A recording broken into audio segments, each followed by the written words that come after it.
Boa noite a todos. Agora a gente vai para o livro A Semente de Mostarda, de Emmanuel.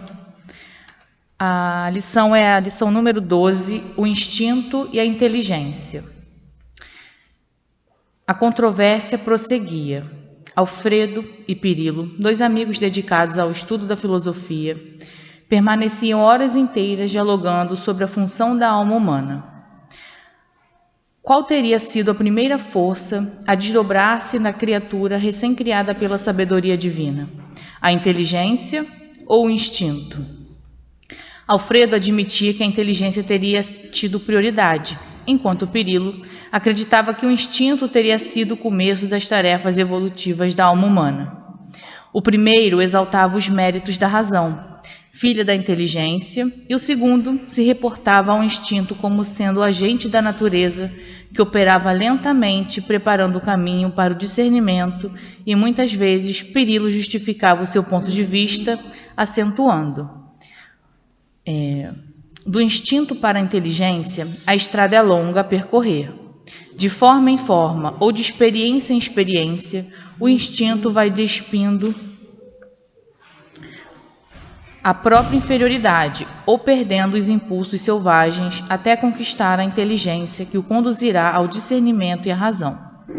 Por isso é que devemos usar de muita tolerância e paciência, de uns para com os outros, porque muitos irmãos se fazem delinquentes por excesso de agressividade, pelo estado de evolução deficitária em que se encontram.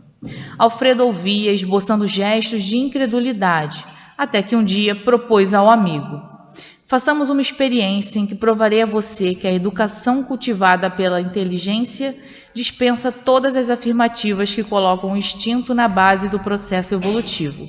Demonstrarei que basta educar a inteligência e todo o primitivismo do instinto desaparecerá. E continuou: compraremos juntos um gato, em cuja impulsividade e instinto esteja reinando. O gato ficará comigo em minha casa e disponho a educá-lo esmeradamente. Daqui a um ano convidarei você para almoçarmos juntos e o animal se portará com as características de um menino carinhosamente preparado para a vida social. Concordaram ambos com o empreendimento e Alfredo levou o felino para sua própria residência. Decorrido um ano, Alfredo solicitava a presença de Pirilo para o almoço do dia seguinte e comunicou: você verá o prodígio da educação. O gato assimilou todos os meus ensinos, tem os hábitos de um rapaz de certo nível intelectual. Pirilo aceitou o convite com satisfação e, na hora aprazada pela manhã do dia imediato, ia com Alfredo na sala de estar. O dono da casa trouxe o gato ao exame do amigo. O visitante ficou encantado. O felino obedecia a todas as ordens do dono. Sentava-se e erguia-se sobre as patas dianteiras, retornava à posição certa, atendendo ao pedido do educador. Ao almoço, alimentava-se em um prato especial, levando a comida à boca com a patinha direita. Terminada a refeição, disse Alfredo entusiasmado: você viu, Pirilo, a superioridade da inteligência educada sobre o instinto? Estou vendo, respondeu o amigo. Foi o momento em que Pirilo voltou a palavra e pediu ao companheiro que fechasse as portas do aposento em que se achavam e pediu licença para ver até que ponto chegaria o experimento do bichano. Alfredo apoiou a solicitação e Pirilo, enfiando a mão direita num dos bolsos do paletó, dali tirou uma caixinha da qual escapou um rato pequeno que saltou para a mesa, saltitando e correndo, qual se estivesse sedento de liberdade. Bastou isso e o gato pulou apressado, perseguindo o rato e quebrando todas as peças em que o almoço fora servido, até que pegou o animalzinho e pôs-se a devorá-lo à vista dos amigos espantados. Foi quando Pirilo dirigiu-se a Alfredo perguntando: você vê, Alfredo, o poder do instinto que antecede a inteligência e a educação? Alfredo sorriu com desapontamento, mas não disse uma palavra. Jesus, nosso amado Mestre, agradecemos por estarmos reunidos mais uma vez aqui na Casa do Caminho. Pedimos as tuas bênçãos sobre os presentes. Abençoe também a Luciene, que ela possa ser inspirada pelos bons espíritos para nos trazer os ensinamentos de Jesus. Que essa noite seja de harmonia e de luz para todos nós. Que assim possa ser, graças a Deus.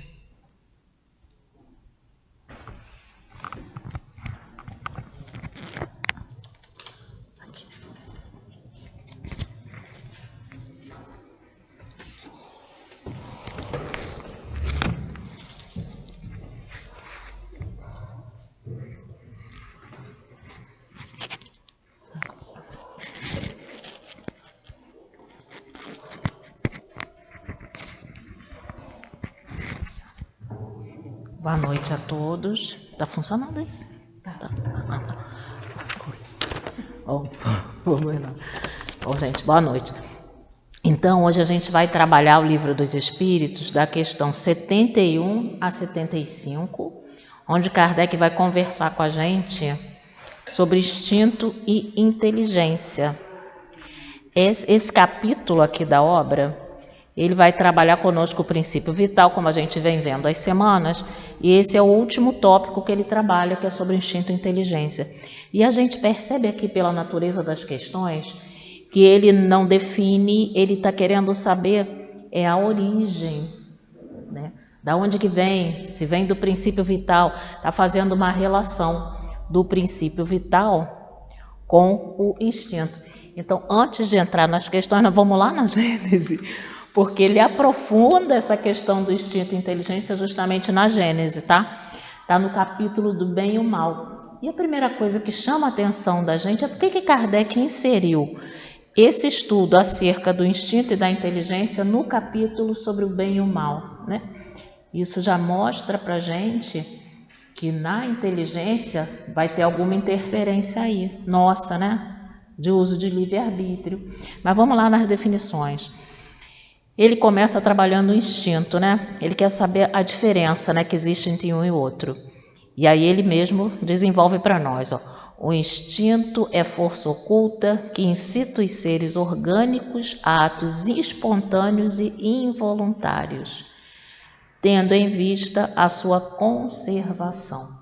Então, o instinto já faz parte do nosso automatismo biológico, que a gente sabe que primeiro a gente automatiza as funções biológicas, né, nos reinos anteriores, a gente vai paulatinamente construindo isso, e quando a gente chega no reino nominal, a gente recebe o quê? Justamente o livre-arbítrio, não é isso?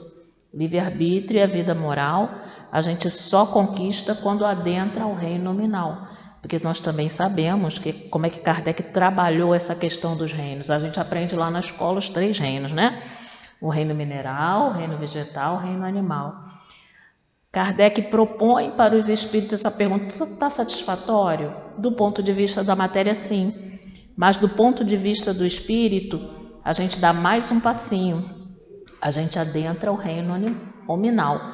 É por isso que quando a gente estuda esse capítulo dos 3 reinos, a gente vê que em doutrina espírita a gente trabalha com 4 reinos. Então, na doutrina a gente tem o reino mineral, o reino vegetal, o reino animal e o reino nominal. Eles fazem a distinção entre o ser irracional, que é o animal, e o racional, que somos nós. Porque nós temos justamente o quê? O desenvolvimento, a sublimação da inteligência. Quer dizer que o animal não tem inteligência? Não, ele tem inteligência. Nele predomina o instinto, mas ele já tem inteligência. Por quê? Porque a natureza, ela não dá saltos. A gente escuta tanto isso, né? Mas o que é isso? É que tudo na natureza é processo. Então a gente não é animal hoje, amanhã é homem. Não, é processo. Então, ele tem pensamento? Tem, só não é contínuo. Tem inteligência? Tem, só não é contínua. Percebemos? E aí a gente vai percebendo, né? Do animal, aquele lá bem basiquinho, até o animal já domesticado, aquele que já convive mais com a gente vai percebendo as diferenças, né? Do selvagem, daquele que é mais desenvolvido. Então, é um processo, é o processo de evolução anímica, né? Lá não vou entrar nele, porque hoje não é o objeto de estudo não é esse capítulo. Mas lá quando a gente estuda esse capítulo dos 3 reinos, está lá no Livro dos Espíritos, aí a gente percebe essa gradação, né? Esse processo paulatino de evolução. Então, mas vamos lá, mas o instinto é essa força que ela vem pela necessidade de conservação e de perpetuação da espécie. Então é isso que a gente atende. Não é essa vida que a gente leva até adentrar no reino nominal? Conservação do corpo, reprodução. É basicamente isso, né, Ilse? Então a gente se defende do perigo, por quê? Pelo instinto. A gente se alimenta por quê? Pelo instinto. E quando a gente adentra o reino nominal, aí é diferente. Aí a gente desenvolve a inteligência e passa a ter vida moral. É onde a gente começa a construção do nosso automatismo moral. Porque a gente vai chegar a um ponto em que a gente vai cumprir a lei de Deus na sua integralidade e aí não tem mais necessidade de encarnar. Não precisa levar mais a vida animal, né? Porque também lá no capítulo dos 3 reinos, os Espíritos falam, nós temos 2 naturezas. Nós temos a natureza animal e nós temos a natureza espiritual, mas esse é assunto lá para frente. Vamos ficar aqui com a inteligência e o instinto. Então, o instinto é essa força que é mecânica, tá? É um impulso mecânico que a gente tem, né? Atendendo justamente ao automatismo biológico. Perdão. E a inteligência? A inteligência é diferente. A inteligência, diz Kardec para nós, estamos no capítulo Bem e Mal, que é o capítulo 3 da Gênese, o item é o 12. A inteligência se revela por atos voluntários, refletidos, premeditados, calculados, segundo a oportunidade das circunstâncias. É incontestavelmente um atributo da alma. Por quê? Porque na inteligência a gente usa a razão e faz a escolha, diferentemente do instinto. Então percebemos que a distinção é bem clara, né? Uma é filha do cálculo, o outro não. O outro vai no automatismo. Aí lá na 71, que é a nossa primeira questão de hoje, o que ele fala? Ele pergunta lá, né? A inteligência é atributo do princípio vital? Vamos lembrar do princípio vital? Existe a matéria inorgânica. Quando a matéria inorgânica precisa entrar em movimento, o que acontece? Há a ligação do princípio vital com a matéria e desenvolve ali o fluido vital, né? Então a gente passa a ter movimento. Mas a gente estudou aqui na questão 66 que movimento é diferente de vida. Uma coisa é a matéria, né, estar funcional, para que a gente possa habitá-la, para que o princípio inteligente possa habitá-la também. Outra coisa é o corpo somente, né? Tanto o corpo do animal como o nosso. Então é diferente. E aí vai lá os espíritos respondendo, né? Não é atributo do princípio vital a inteligência, né? Pois que as plantas vivem e não pensam. Lembra no início do capítulo? A diferença da matéria orgânica para a matéria inorgânica? A matéria orgânica ela vai ter o princípio vital e o fluido vital. A matéria inorgânica não vai. Então o mineral é inorgânico. Quando começa a entrar no vegetal já é orgânico, já tem essa vitalidade que não é vida, é esse movimento, né?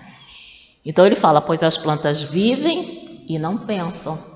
A planta não pensa. Às vezes a gente acha que pensa, né? Porque eu converso com a minha plantinha e ela fica mais viva. Isso é uma resposta mecânica do fluido que você emana e ela recebe e se vitaliza. Mas ela não está compreendendo, não. Então ele traz lá, né? As plantas vivem e não pensam, só tem vida orgânica, né? Então não tem vida inteligente, mas tem vida orgânica, diferente dos animais e dos homens, né? A inteligência e a matéria são independentes.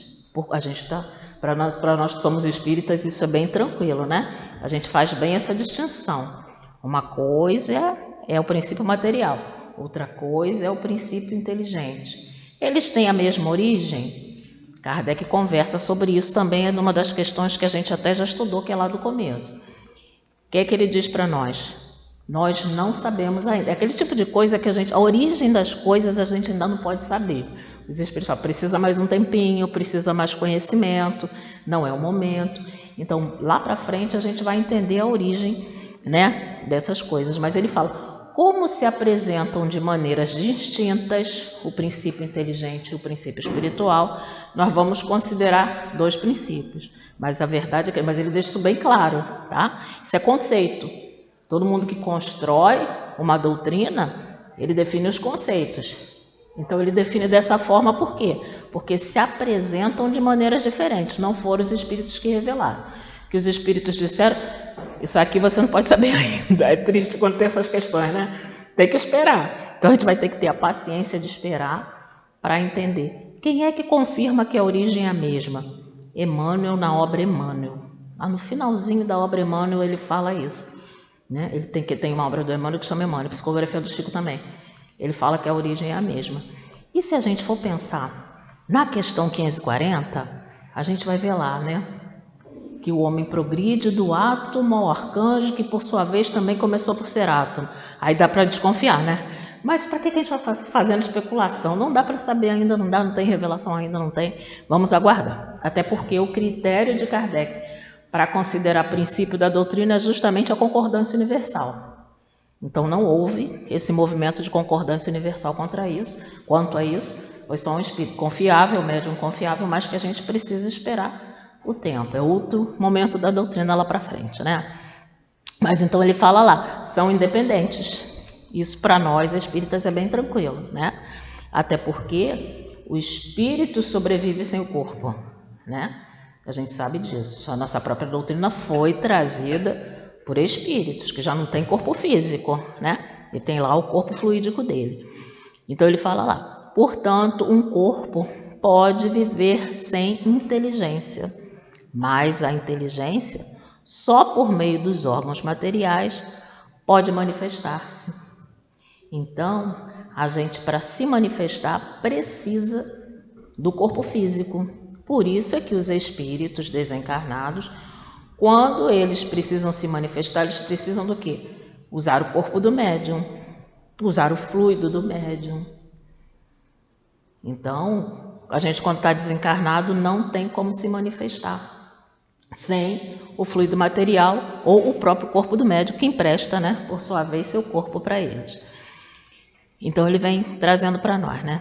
Necessário é que o espírito se una à matéria animalizada para intelectualizar essa matéria, né? Então, a matéria sem o espírito... Aí eu sempre lembro do Leon Denis chama o defunto, é o cadáver, né? Então não tem mais ali. E aquela força de atração que faz a agregação das moléculas para formar os órgãos, formar o corpo, eles também se desagregam sem o espírito ali, né? O espírito ou o princípio inteligente no caso dos animais. E aí continua lá Kardec, é uma nota que não está na paginazinha, mas que é muito interessante da gente ver, ó. A inteligência é uma faculdade especial, peculiar a algumas classes de seres orgânicos e que lhes dá, com o pensamento, primeiro, a vontade de atuar. Então, é pela inteligência que esses seres começam a fazer esse movimento. A consciência de que existem e que constitui uma individualidade cada um, assim como os meios de estabelecerem as relações com o mundo exterior e de proverem as suas necessidades. Então, quando se fala em inteligência, já entra o quê? A vontade. Aquilo que antes era instinto, quando a inteligência começa a se desenvolver, vem a vontade. Né?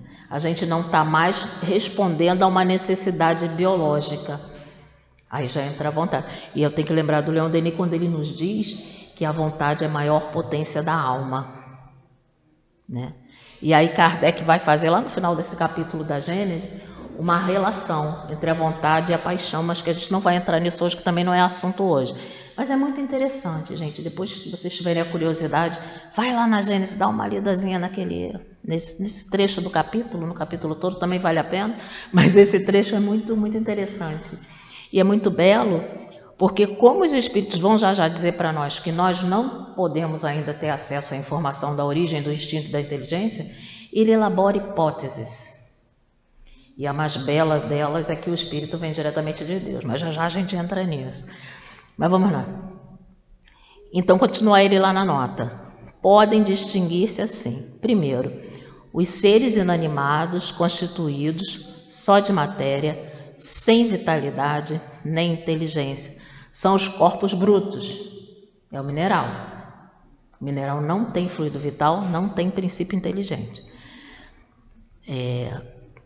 Segundo, os seres animados, que não pensam, formados de matéria, dotados de vitalidade, porém destituídos de inteligência. As plantas, alguns animais, né? E os seres animados pensantes, formados de matéria, dotados de vitalidade e tendo a mais um princípio inteligente que lhes outorga a faculdade de pensar. Aí já somos nós, né? Alguns animais superiores, que a biologia chama de animais superiores, esses mais perto de nós, esses domesticados, eles já têm o pensamento, só que não é contínuo, é um pensamento fragmentado, é um treinamento, na verdade, né? E nós que temos a faculdade de pensar. Mas mesmo a gente, lá no comecinho, o que predomina na gente? Ainda é o instinto. Lembra do Lázaro no Evangelho? Quando ele fala assim, no princípio, está lá na Lei de Amor isso, tá? O Lázaro vai falar, o Espírito Lázaro vai falar para a gente dando instrução. No princípio a gente só tem instintos. Mais avançado e corrompido, a gente tem sensações. Mais avançado ainda, a gente tem sentimentos. E aí a gente trabalha esses sentimentos para sublimá-lo. E a sublimação desses sentimentos, o ponto mais alto de sublimação é o amor. Então a gente vê que é processo. Mas conforme a gente vai se desenvolvendo, a gente perde o instinto? Jamais. Ele nos acompanha sempre. Porque tem essa teoria, é a primeira das teorias que Kardec trabalha ali na Gênese, que fala da inteligência ser uma evolução do instinto. Mas aí ele argumenta, se é uma evolução do instinto, como é que a gente não perde, né? Não tem como. Ele fala, essa transformação, mesmo gradual, ela não corresponde, ela não atende, né? Por quê? Qual é a ideia? Atingindo certo grau de desenvolvimento, o princípio que inicialmente tiver apenas qualidades do instinto sofreria uma transformação que daria origem à inteligência. Porém, muitas vezes, na maioria das vezes, aliás, sempre, diz ali o Livro dos Espíritos, o instinto é superior à inteligência. Né? Ele não erra, a gente vai ver aqui nas questões. O instinto não se engana, o instinto é o guia seguro, ao passo que a inteligência sofre influência, né? Porque o instinto, ele é natural. A inteligência, ela muitas vezes tem a questão cultural pesando sobre ela. A gente não tem as influências? Como é que a gente aprende? Como é que a gente vai se desenvolvendo? É com contato uns com os outros, é com a convivência, por isso existe a lei de sociedade. E aí a gente começa, às vezes, a contaminar, por isso que o Lázaro fala, mais avançado e corrompido, a gente tem sensações, né? Então, é um momento, são fases que a gente passa, tudo é aprendizado para o espírito, né? Tudo é experimentação. E aí ele vem dizendo para a gente, como pode ser isso? A inteligência decorrer do espírito, ser uma espécie de evolução do instinto, se o instinto muitas vezes é superior a ela. Não tem lógica, né? E Kardec era uma pessoa lógica. Depois ele vai trazer outras hipóteses ali belíssimas. Mas vamos nós. Então, qual a fonte da inteligência? Pergunta ele. Já dissemos, a inteligência universal. A fonte de tudo que a gente tem é Deus, gente. Agora, como se dá esse processo é que é a nossa curiosidade, né? E era de Kardec também. E aí ele vem falando. Poder-se-ia dizer que cada ser tira uma porção da inteligência da fonte universal e a assimila, como tira e assimila o princípio da vida material, porque a gente viu lá, o princípio material está aí. Na hora em que você precisa usar a matéria, se manifestar pela matéria, você junta o princípio lá material com a matéria, você dá a questão do princípio vital. Começa a gerar o movimento, e a gente já viu na 66, movimento não é vida. Vamos aqui. Então ele fala, né? Isso não passa de simples comparação, todavia inexata. Então o Espírito está dizendo, não é isso aí que você está pensando, não, né? A inteligência é uma faculdade própria de cada ser e constitui a sua individualidade moral. Demais, como sabeis, há coisas que ao homem não é dado penetrar, e esta, por enquanto, é deste número. Aí que dá aquela tristeza, não dá para a gente saber ainda, né? Vamos ter que esperar um pouquinho aí, segurar a curiosidade e esperar. É por isso que quando ele trabalha a questão na Gênese, o que ele faz? Ele elabora hipótese. Por isso que ele diz, como pode a inteligência decorrer do instinto se o instinto é superior à inteligência? Né? Mas vamos lá. O instinto independe da inteligência? Precisamente não. Por isso que o instinto é uma espécie de inteligência. É uma inteligência sem raciocínio. Porque por ele é que todos os seres provêm suas necessidades. E aí Kardec vai aprofundar aqui. Gente, é bons exemplos que a gente grava, né, gente? Ele vai trazendo exemplos. Ele vai dizer para a gente, ó, no homem, o instinto domina exclusivamente no começo da vida. É pelo instinto que a criança faz os primeiros movimentos, que agarra seu alimento, que grita para exprimir suas necessidades, que imita ao som da voz, que tenta falar e andar. Então, o espírito sabe da sua necessidade de interagir, mas tá bebê, né? Não consegue ainda fazer isso racionalmente. Então, ele vai instintivamente e daqui a pouquinho ele começa a usar a razão, né? É por isso que é nesse momento em que os espíritos estão mais receptivos. É nessa hora que os pais devem aproveitar para incutir ideias novas. Que ideias? De preferência, ideias que o levem a Deus. Que, na verdade, esse nosso processo é uma grande caminhada para voltar para o Pai. Está lá na 115, aqui também da obra, do Livro dos Espíritos. Já vamos para ela, ainda não passamos. A gente vai chegar lá na 115 e a gente vai ver lá. Deus criou a todos simples e ignorantes para que, pelo conhecimento, voltássemos a Ele. Só que isso é processo. Assim também, o bebê chega lá engatinhando, instintivamente buscando o seio da mãe para se alimentar, e com o tempo ele vai crescendo e vai entendendo, já sabe reivindicar, já sabe dizer, eu estou sentindo fome. O bebê quando chora a gente não sabe se é cólica, se é fome, ou o que é, né? A gente fica, não, deixa eu ver se é isso, deixa eu ver se é aquilo. Aí quando ele se pacificar, então era isso. Né? Então é um processo. E no próprio adulto, ele vem continuar lá falando para nós, certos atos são instintivos, como movimentos espontâneos, para evitar um risco, para fugir de um perigo. A gente não fica, né, em estado de expectativa, quando tem alguma coisa, deixa eu, né, me proteger. Porque é ainda o instinto, né, de conservação. Lembra que a gente falou? Conservação do corpo físico, preservação da vida. Então, reprodução, não é isso? Então, ele fala lá, para fugir de um perigo, para manter o equilíbrio, ou ainda para piscar as pálpebras para regular o brilho da luz. A gente nem sente que bate, né? O olho, né? Mas se a gente não fizer isso, a vista resseca. Aí tá a gente com colíriozinho para fazer a função que o próprio corpo faria e que a gente, né, se distraiu. O abrir automático da boca para respirar. Então, a gente já faz isso involuntariamente, né? Nem pensa sobre isso. Então, a gente conserva o instinto para certas coisas. Para outras, a gente usa a inteligência. O que é que os espíritos vêm nos esclarecendo? Qual é a meta? Qual é a proposta? É a gente poder governar o instinto. Percebe o instinto e faz a escolha.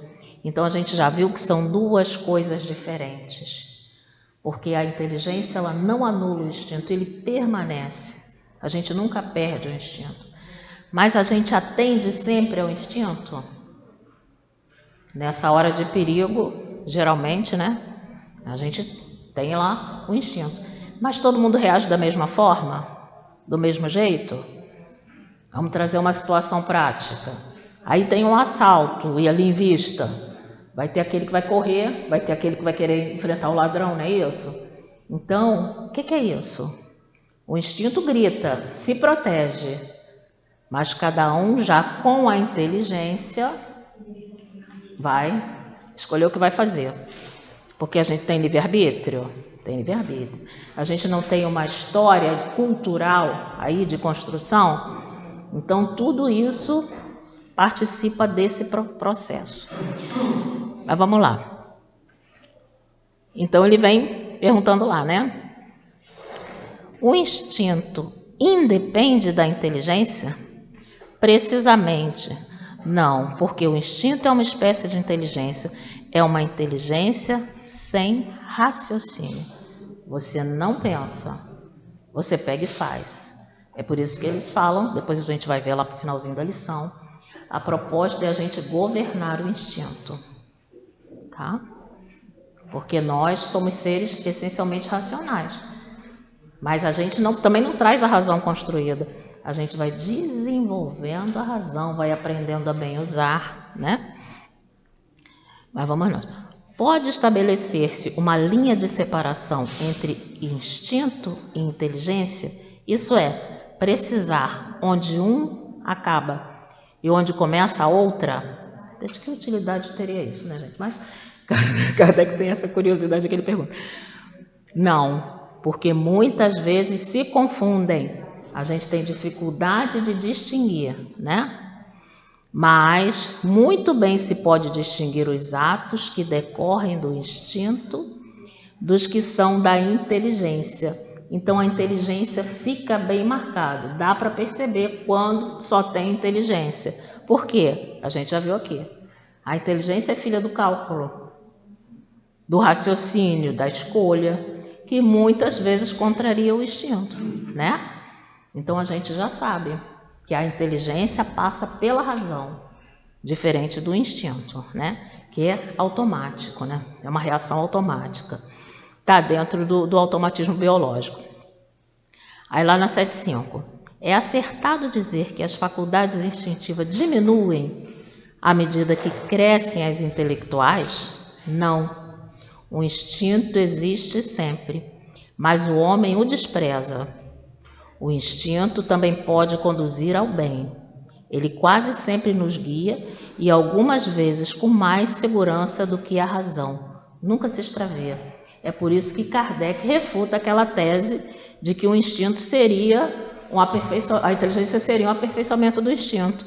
Não, não é, né? A gente vai ver já ali como é que ele conversa com a gente sobre isso.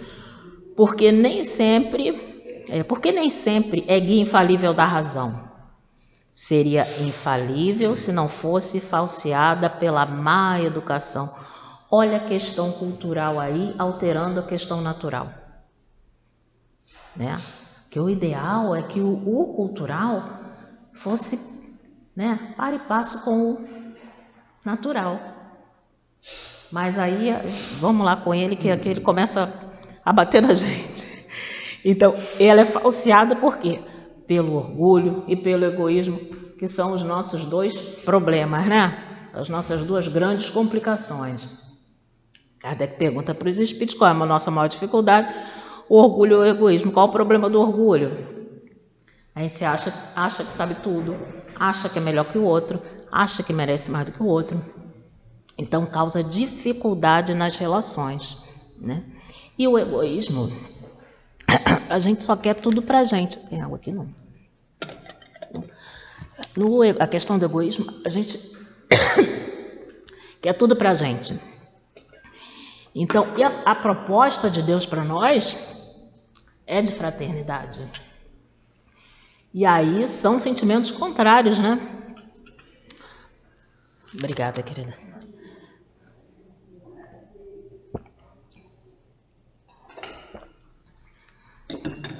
Porque como é que você vai ser fraterno sendo egoísta? Não é possível, né? Então, ele fala para nós, né? Esse é o problema que faz com que a gente não observe as coisas de Deus. Lembra lá no Evangelho? Cuidar do corpo e do espírito.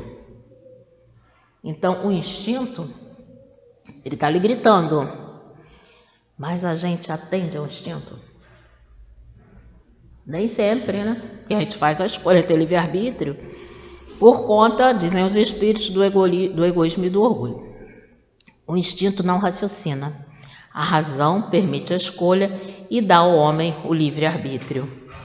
Então, é este processo de educação que passa por aprender a usar o livre-arbítrio, que passa também por aprender a respeitar o instinto como esse guia, que é muito mais seguro do que a razão, uma vez que a razão está falseada. Lembra do Lázaro? Mais avançado e corrompido. E a gente tem sensações. E aí a gente responde às sensações e às vezes a gente mergulha na paixão. Mas vamos lá. Aí Kardec, outra nota que também não tem aí. O instinto é uma inteligência rudimentar que difere da inteligência propriamente dita. E é essa própria tese que ele mesmo vai refutar lá na Gênese. Em que suas manifestações são quase sempre espontâneas, ao passo que a inteligência, que é os atos da inteligência, resulta de uma combinação e de um ato deliberado. Então, na inteligência, há deliberação, né? E nós precisamos aperfeiçoar a inteligência. Essa é a proposta de Deus. Vai lá, simples e ignorante, pelo conhecimento, vai crescendo. O instinto varia em suas manifestações conforme as espécies e as necessidades. Nos seres que têm a consciência e a percepção das coisas exteriores, ele se alia à inteligência, isso é, a vontade e a liberdade. Ele vai conversar com a gente sobre essa tese aqui na Gênese. A gente sabe que na Gênese o pensamento dele já estava mais amadurecido, já tinha conhecido mais coisas. Então ele vai trazer lá para nós, né? Essas teorias. Então, a primeira teoria é que ele traz lá, ó. Se considerarmos o instinto uma inteligência rudimentar, como explicar que, em certos casos, ele seja superior à inteligência que raciocina? Se ele é rudimentar, o que é o rudimento? É aquele ensaio, são aqueles primeiros passos. Aí ele fala, mas se a gente pensar que é isso, não pode, porque muitas vezes ele é superior à inteligência, né? Então essa tese não cabe, já caiu por si mesma, né? Se ele é atributo de um princípio espiritual especial, que vem a ser esse princípio? É isso que os espíritos falaram, que ainda não dá para a gente compreender, né? Visto que o instinto desaparece, esse princípio então seria destruído? Se os animais são dotados apenas de instinto, seu destino é sem solução? Seus sofrimentos não têm nenhuma compensação? O que estaria em desacordo com a justiça e a bondade de Deus, né? Essa situação. Por isso que ele desconsidera essa teoria. Essa teoria não dá. Então, não dá para considerar a inteligência como sendo, o instinto como sendo um rudimento da inteligência. Não cabe, por conta dessa argumentação que ele traz, né? Depois ele traz essa segunda teoria, né? Que eles teriam um único princípio, e atingindo certo grau de desenvolvimento o instinto sumiria, também não cabe, né? Que ele vem falando lá, né? Essa transformação não seria súbita, mas gradual, de tal maneira que durante certo período ele estaria mesclado das duas aptidões, a primeira diminuindo à medida que a segunda aumentasse. Também não dá, porque a gente já sabe por revelação que o instinto a gente nunca perde. A gente cala, a gente silencia, a gente não dá atenção, mas a gente tem sempre o instinto. E a gente percebe isso na vida, né, gente? Quem nunca? Não vai por ali não, vai por aqui. Né? A gente tem essa questão. E aí ele parte para uma última hipótese, que essa ele acha de acordo com a doutrina. Vamos lá. Enfim, são hipóteses, tá, gente? Ele deixa bem claro. São hipóteses, ainda não veio a confirmação do plano espiritual. O plano espiritual trouxe o que para a gente? Não dá ainda para vocês entenderem. E aí, como não dá, é assim que o cientista trabalha. Ele pensa no objeto de estudo dele e elabora hipóteses. No caso da doutrina espírita, que ela veio por revelação dos superiores, ela não é nossa. A gente precisa... Nossa, ó, a pretensão. Não é de Kardec. Ela precisa... Nossa, por adesão, tá? Aí, então, ela precisa dessa revelação e dessa confirmação da revelação. Por qual critério? Princípio da concordância universal. Quando o ensino desse tem que vir para nós, quando já está na hora, quando a gente já está pronto, o que acontece? Vários espíritos por médiuns diferentes em vários lugares. Em algum ponto isso é compilado e a gente fica sabendo, tá? E vem espontaneamente. Por quê? Como é que os espíritos revelam as coisas para a gente, gente? Quando a gente já tem condições de receber aquele ensino. Até então, a gente pode elaborar a hipótese, foi isso que Kardec fez aqui. Mas uma hipótese elaborada por Kardec tem muita chance de estar certa, porque primeiro que é o espírito superior também. Ele é um dessa falange que veio trazer, né? Ele só encarnou. E pela assistência que ele tinha, né? A inteligência, o raciocínio, o interesse. Lembra? Se a gente se debruçar sobre as questões da matéria, vamos aprender as questões da matéria.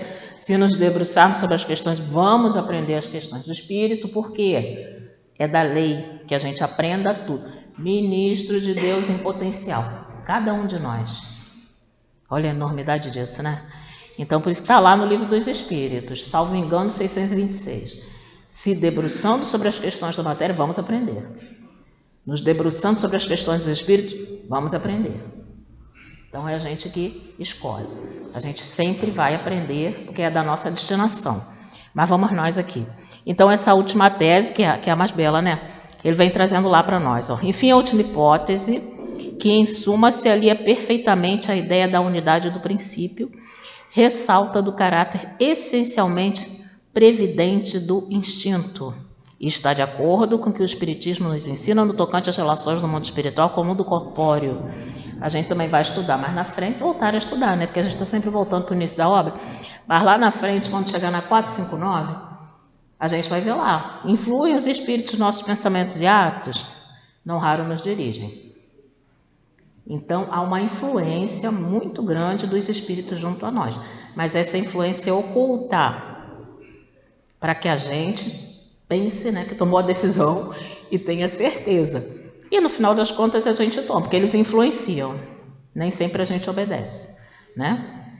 Quando é por bem, depois a gente lamenta. Mas quando não é, graças a Deus, né? Então a gente precisa usar a razão, desenvolver a inteligência. O caminho é esse mesmo. Então ele vem falando lá. Sabe-se agora que os espíritos desencarnados têm a missão de velar para os encarnados. É por isso que eles cuidam de nós. Lá na 495, a gente vai ver a doutrina dos anjos guardiões. A gente, nesse mesmo capítulo que é da intervenção dos espíritos no mundo corporal, a gente vai ver o trabalho dos espíritos protetores. E aí, o que Kardec está falando aqui para nós? O que seria essa última hipótese aqui, que ele pensou, que ele elaborou? Seriam os protetores, né? E guias, que nos envolvem com seus eflúvios, né? E de acordo com essa hipótese, o instinto não seria um atributo nem da alma, nem da matéria. Não pertenceria como propriedade particular do ser vivo, mas seria o efeito da ação direta dos protetores invisíveis. E aí seriam os protetores invisíveis trabalhando junto a gente, enquanto a gente não consegue se desenvolver, né? Para quê? Que supririam a imperfeição da inteligência, provocando eles mesmos os atos inconscientes necessários à conservação do ser. Então, a gente seria administrado pelos protetores, segundo essa hipótese. Vamos lembrar sempre que é hipótese, tá, gente? Seria como a andadeira que ajuda, da qual se sustenta a criança que ainda não sabe andar, né? Então, nesse primeiro momento, a gente teria essa proteção grande, né? E isso seria um instinto. E à medida que a gente pudesse se guiar, vai deixando a gente por conta da inteligência, né? Aí ele fala, assim, um instinto, longe de ser produto de uma inteligência rudimentar e incompleta, seria a ação de uma inteligência estranha, viria de fora isso, né? Na plenitude da sua força, suprindo a insuficiência, quer de uma inteligência mais jovem, compelindo-a a fazer inconscientemente para o seu bem, que ainda é incapaz de fazer por si mesma, quer de uma inteligência mais madura, né? Porém, momentaneamente tolhida pelo uso das faculdades. Assim acontece com o homem na sua infância, nos casos de dificuldade mental, né? Então ele vem trazendo. E aí ele mesmo chama atenção para um ponto. Mas se fosse isso, a gente ia fazer instintivamente tudo igual, né? Como os animais, não é assim? Como é que o passarinho faz o ninho? Não é sempre igual? Como é que a gente faz o ninho do nosso filho? Cada um faz seu bercinho do jeito que quiser, né? Com o material que quiser, né? Então não funciona também muito isso.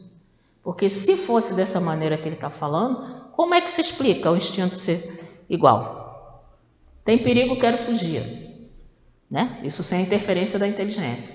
Preciso preservar o corpo. Preciso reproduzir. É tudo igual.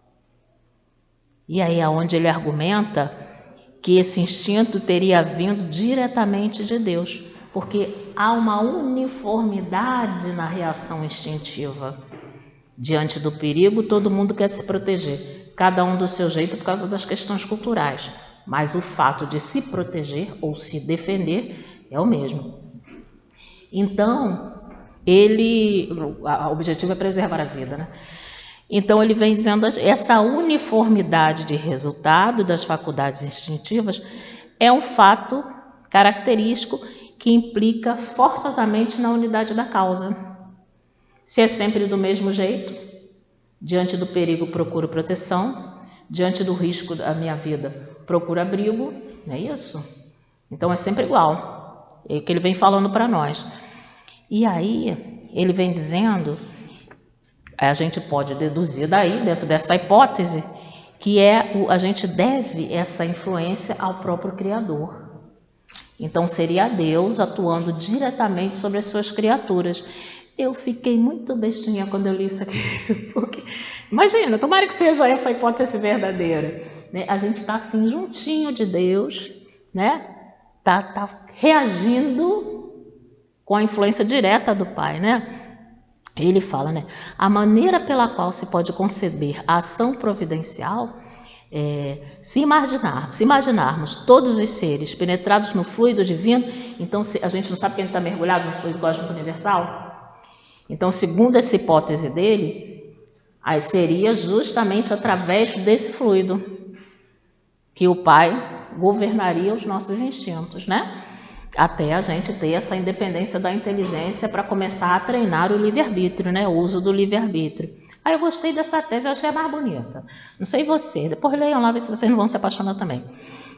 Então ele fala, estamos todos no fluido divino, né? Soberanamente inteligente, compreenderemos a sabedoria previdente e a uniformidade que presidem todos os movimentos instintivos para o bem de cada indivíduo. A gente não viu lá na resposta da questão? O instinto sempre acerta, né? A inteligência é que atrapalha o instinto muitas vezes, mas o instinto não erra, né? Então nós vimos lá. Essa solicitude é tanto mais ativa quanto menos recursos o indivíduo possui em si mesmo. E aí a gente tem que lembrar de Jesus, né, gente? Como é que Jesus faz com a gente? Não é o são que precisa de médico. Eu não vim para os sãos. Não são os mais complicadinhos que ele tem mais cuidadinho? Até a gente, como pai, como mãe, aquele filho mais complicado, não é aquele que a gente se dedica mais? Lembra do filho pródigo? Ele pega, vai embora, foge. Com quem que o pai dá mais atenção? Para quem que ele manda matar o boi? O filho que fica em casa até se incomoda, né? Poxa, eu faço tudo direito, o pai, né? Não tá nem aí para mim, agora ele foge, gasta o dinheiro todo, não sei o que lá. E aí volta o pai fazer essa festa toda, porque a gente não entende que o mais necessitado é aquele que precisa de mais atenção. O outro era o mais inconsequente, não é? Era o aventureiro. Então ele precisava de mais atenção. É assim que Deus age conosco. É assim que Jesus falou para a gente, né? Não é o são que precisa de médico. Então não vim para o são já está resolvido, não é isso? Quem precisa de ajuda é aquele que está transviado. E assim ele fala com a gente, né? Na sua inteligência, eis porque ela se mostra maior e mais absoluta nos animais e nos seres inferiores que no homem. Onde é que predomina o instinto? Não é na gente lá no estado primitivo? Porque a gente não sabe agir sozinho. Conforme a gente vai caminhando, né? E a gente para observar, né? O animal, quando é que ele ataca? Quando ele se sente ameaçado. Senão ele não ataca a gente, não é? Só quando ele já passou ali uma agressão, já está com medo. Lembrei agora do nosso Tom Jobim, falando, né, dos passarinhos. Voa, macuco, né? Foge que o homem vem aí. Não é isso? Que aí os passarinhos já estão com medo do que o homem pode fazer com ele. Então o animal, se ele não se sente ameaçado, ele não vai nos agredir, não vai fugir da gente, né? Então é por isso que ele precisa de mais proteção, né? Aí a gente vai ver a natureza é bela, né? A gente vai ver lá o camaleão mudando de cor, a gente vai ver lá aquele animal que fica da cor da vegetação para ninguém ver que ele está ali. Para quê? Para se proteger. Nunca para agredir. E aí a gente pensando nessas coisas, o Kardec pode ter razão aí nessa ideia. E eu gostei da ideia, porque já pensou? A gente dirigido diretamente por Deus é muito belo. Mas vamos lá. E a gente continua sendo dirigido. Só que quando a gente começa a fazer esse treinamento de livre-arbítrio, a gente já é entregue a irmãos superiores, né? Porque o trabalho deles é cuidar de nós. E que vai ser o nosso trabalho amanhã. A gente já começa a treinar aqui com a maternidade e com a paternidade. Cuidar do outro, renunciar em favor do outro, abnegar-se em favor do outro. Então é treinamento. Mas vamos lá. De acordo com essa teoria, compreende-se que o instinto seja um guia sempre seguro. Imagina se vem de Deus. E aí ele vai fazer justamente essa comparação com a maternidade, né? Então lá continua lá o nosso Kardec, dizendo justamente sobre a questão. E os espíritos protetores, onde é que ficam na história? Se é Deus diretamente, né? Ele vem falando. O papel dos espíritos protetores, cujo concurso é um fato observado, comprovado pela experiência de todos nós. Quem é que não tem um caso aí que recebeu um conselho? A gente que é espírita, muitas vezes vai pelo meio material, já consulta um médium. Lá na casa tem aquela questão das cartas, não sei se aqui tem, mas a gente escreve para o plano espiritual diretamente, pergunta, né? Mas quem não tem, imagina se Deus é Deus só dos espíritas, gente. Quem não tem, também vai receber da mesma forma esse conselho, essa intuição e muitas vezes essa revelação mesmo, né? Porque tem alguém ali perto que vai e transmite aquele recado que ele não foi buscar, né? Mas vamos lá. Mas que está necessitado, né?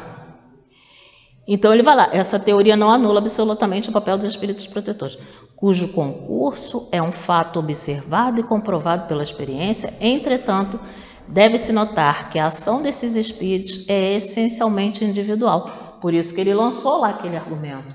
Não pode ser isso nesse momento, que a gente ainda não entrou no reino nominal, porque no reino nominal as reações são uniformes. A abelha, ela vai construir lá a casinha dela muito bonitinha, sempre do mesmo jeito. Então percebemos, nós não. Nós vamos fazer a nossa casa do jeito que a gente quiser, cada um vai inventar, botar lá, eu quero 2 quartos, eu quero um só, eu quero 2 andares, eu quero tal cor. Tudo é casa, mas cada um faz do seu jeito. Então é diferente, né? Aí ele vem lá trazendo para nós essa ação individual, né? Que ela se modifica segundo a qualidades próprias do protetor e do protegido, e que, em parte alguma, ela tem uniformidade generalizada do instinto. Deus, em sua sabedoria, conduz Ele mesmo os cegos, porém, confia a inteligências livres o cuidado de conduzir os que vêm de ver com clareza, para deixar a cada um a responsabilidade dos seus atos. Pois a gente vai chegar lá na questão dos espíritos protetores, né? E guias. Então, a gente vai ver como eles agem junto a nós, né? Eles nos guiam, nos aconselham. É diferente do instinto, em que você não tem o livre-arbítrio. quando chega nessa fase aqui que ele está falando, de ser conduzido por outras inteligências livres mais adiantadas, a gente escolhe. A gente vai receber ali a orientação, porque nessa altura, como eles falaram, a gente já está, né, desprezando o instinto, erradamente, né, que não deveria. Mas aí a gente vai receber ali o aconselhamento do irmão que é superior, que é mais adiantado, mas a gente vai necessariamente obedecer? A gente vê que não, né? Lá na casa, volta e meia, a gente escreve a cartinha, faz isso, né? Aquilo que a gente quer, a gente obedece. Aí chega lá na frente, ai, por que eu não fiz? Mas aí já foi, né? Então, é essa relação que ele vem trazendo aqui. É por isso que muda. Lá no começo, quando o instinto é guiado somente por Deus, é tudo uniforme. Chegou no reino nominal, em que essas outras inteligências nos administram, é onde a gente começa a treinar o livre-arbítrio, aí a gente escolhe fazer de um jeito ou fazer de outro. E essa seria a distinção entre a inteligência e o instinto e essa origem que ele vem elaborando essas teorias, porque, segundo o plano espiritual, a gente ainda não tem condições de saber a origem, né? Daqui a pouquinho, mais para frente, se Deus quiser, lá tem uma lição do Baltazar, que é um dos mentores lá da casa, que ele fala em 600 anos para vir mais informação para nós. Então, isso daqui que a gente já tem, a gente ainda vai levar uns 600 anos para trabalhar e para compreender. E aí, muitas vezes, a gente acha que já entendeu tudo, né? Aí vai fazer um estudo, vai fazer a lição, a gente acha, não era bem isso não. Por isso é que a gente tem que estudar constantemente, até porque nós vamos amadurecendo, né? Mas nada nos impede de elaborar hipóteses, né? Mas tem que fazer como Kardec, deixar claro, isso é hipótese, isso não é revelação. Isso aqui sou eu com a minha cabeça de cientista, pensando em torno da questão e trabalhando. Mas vamos combinar que uma hipótese elaborada por Kardec a gente tem que ter um certo respeito, né? Porque não é qualquer espírito.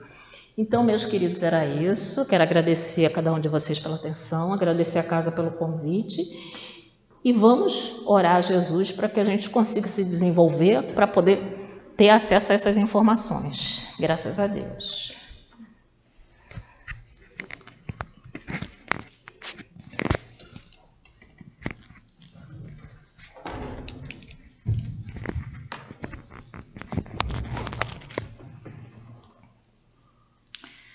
Agora nós vamos para a leitura do Evangelho, capítulo 5, Bem-aventurados os aflitos.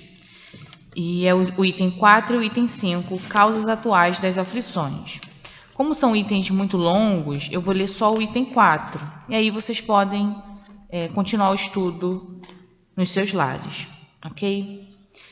Então vamos lá, Causas atuais das aflições. As vicissitudes da vida são de duas espécies, ou, se o preferirem, tem duas fontes bem diferentes que é necessário distinguir, porquanto umas têm sua causa na vida presente, outras fora dessa vida. Buscando-se a origem dos males terrenos, reconheceremos que muitos deles são a consequência natural do caráter e do comportamento daqueles que os sofrem. Quantos homens caem por sua própria culpa? Quantos são vítimas de sua própria imprevidência e do seu orgulho e de sua ambição? Quantas pessoas arruinadas pela falta de ordem, de perseverança, pela má conduta ou por não terem sabido limitar os seus desejos? Quantas uniões infelizes porque foram resultado do interesse ou da vaidade e nas quais o coração não teve nenhuma participação? Quantas desavenças e discussões funestas teriam sido evitadas com mais moderação e menos suscetibilidade? Quantas doenças e enfermidades são resultado da intemperança e dos excessos de todos os gêneros? Quantos pais são infelizes porque não combateram as más tendências dos seus filhos desde o seu princípio? Por fraqueza ou indiferença, esses pais deixaram que neles se desenvolvessem os germes do orgulho, do egoísmo e da tola vaidade que ressecam o coração. Posteriormente, ao colherem o que semearam, admiram-se e afligem-se com a falta de respeito e ingratidão desses filhos. Que todos aqueles que têm o coração ferido pelas vicissitudes e decepções da vida interroguem friamente a própria consciência, que procurem passo a passo a origem dos males que os afligem e verifiquem se na maior parte das vezes não podem afirmar: se eu tivesse feito ou se não tivesse feito tal coisa, não me encontraria nessa situação. A quem, por quanto, devem todas essas aflições, senão a si mesmos? O homem é assim, em um grande número de casos, o construtor dos próprios infortúnios. No entanto, em lugar de reconhecer essa verdade, ele acha mais simples, menos humilhante para sua vaidade, acusar a sorte, a providência, a chance desfavorável, a má estrela, quando em verdade a sua má estrela está na sua negligência. Os males dessa natureza certamente constituem um número considerável das vicissitudes da vida. O homem os evitará quando trabalhar para o seu aperfeiçoamento moral, tanto quanto para o aperfeiçoamento intelectual. Graças a Deus. Agora eu vou pedir que os médiuns se posicionem para o momento do passe.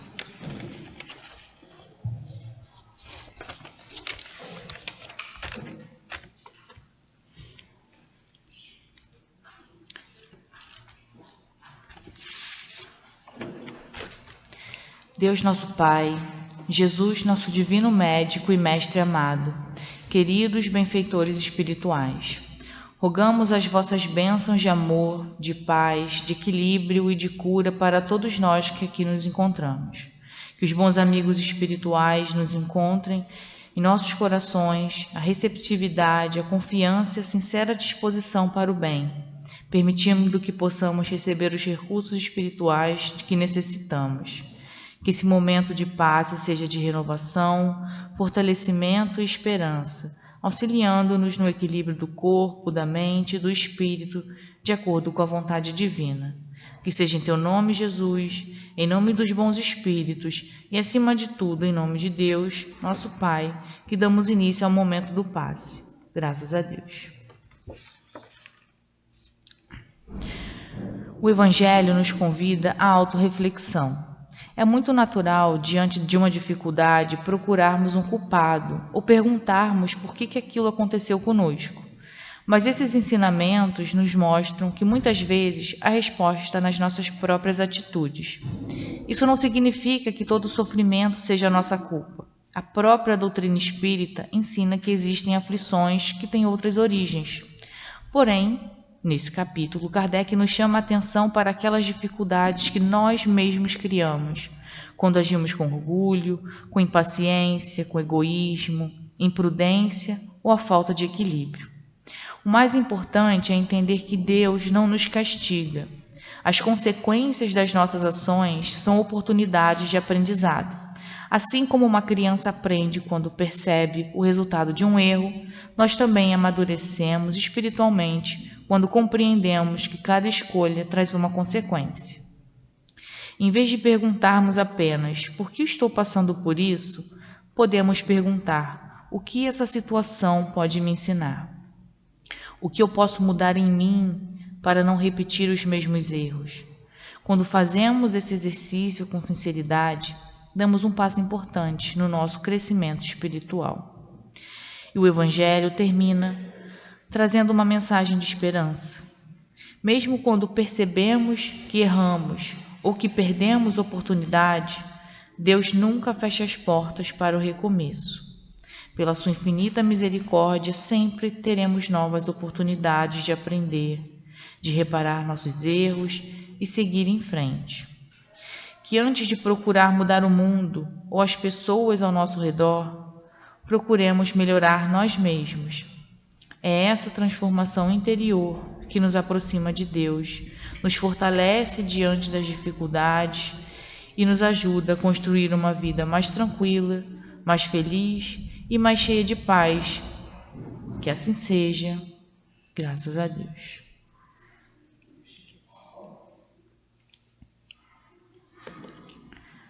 Agora vamos ouvir a palavra do plano espiritual.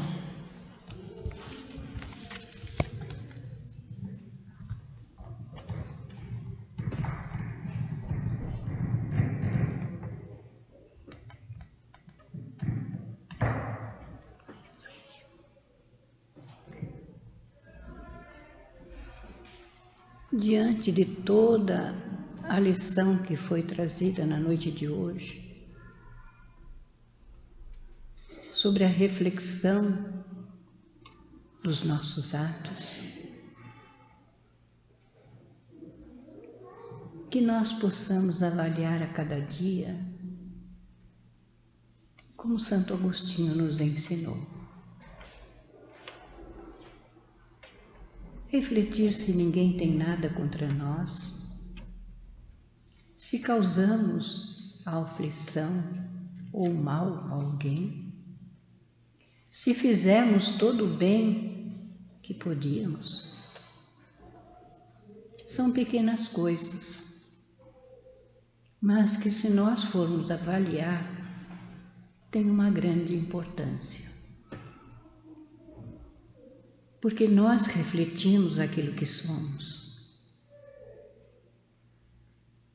Mas, diante das vicissitudes da vida, dos problemas, nós sabemos que tudo é uma escolha nossa. Quando nos programamos para aqui entrar na carne, prometemos muitas coisas àqueles que analisaram e fizeram a avaliação da nossa reencarnação. Mas quando adentramos na vida da carne, chegamos cheios de esperança, mas a bênção do esquecimento nos faz escolher coisas que já não mais são do nosso itinerário.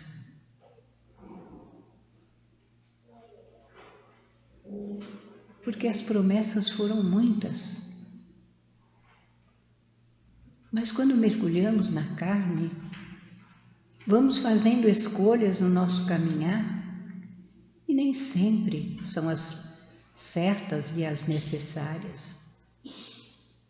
Temos que avaliar o nosso procedimento diante dos problemas da vida, não para buscarmos culpados, mas para solucionar os nossos problemas através das nossas atitudes, procurando fazer o bem, procurando trabalhar no bem, procurando olhar os nossos irmãos de caminhada de forma diferente.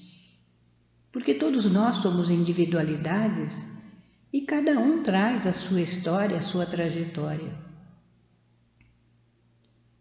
Aí pensamos, Deus é tão misericordioso que não nos traria o castigo como uma forma de aprendizado. Mas é nas lutas diárias que nós vamos nos fortalecendo e procurando ser melhor a cada dia. Não é tão difícil assim, não é impossível. O que nos falta às vezes é a vontade, é o desejo mesmo de realizar aquilo que nos comprometemos. Mas nem por isso o Pai vai virar as costas para nós. Ele vai nos oferecer oportunidades todos os dias e que, se nós estivermos atentos, vamos saber aproveitar. Então, nos momentos de crise, vamos sim nos acalmar, nos recolher e meditar sobre tudo aquilo que está à nossa volta e ver se podemos fazer de forma diferente. Porque Jesus aqui esteve e nos ensinou como deveríamos nos conduzir na vida. E quantos milênios já se foram e nós ainda continuamos aqui quebrando a cabeça, fazendo escolhas erradas. Mas vamos nos ligar a essa figura augusta que aqui esteve entre nós e nos ensinou a lei de amor, para que sigamos em paz, para que possamos aprender a conviver com as nossas dores e sabendo o porquê sofremos. Porque ninguém é vítima de nada. Todos estão aqui para se melhorarem individualmente. E o Pai nos aguarda pacientemente. Então vamos analisar os nossos atos, pensamentos e sentimentos e vamos buscar a cada dia sermos melhores. E que a paz, a doce e serena paz do nosso Mestre Jesus esteja e permaneça com todos vós. Graças a Deus.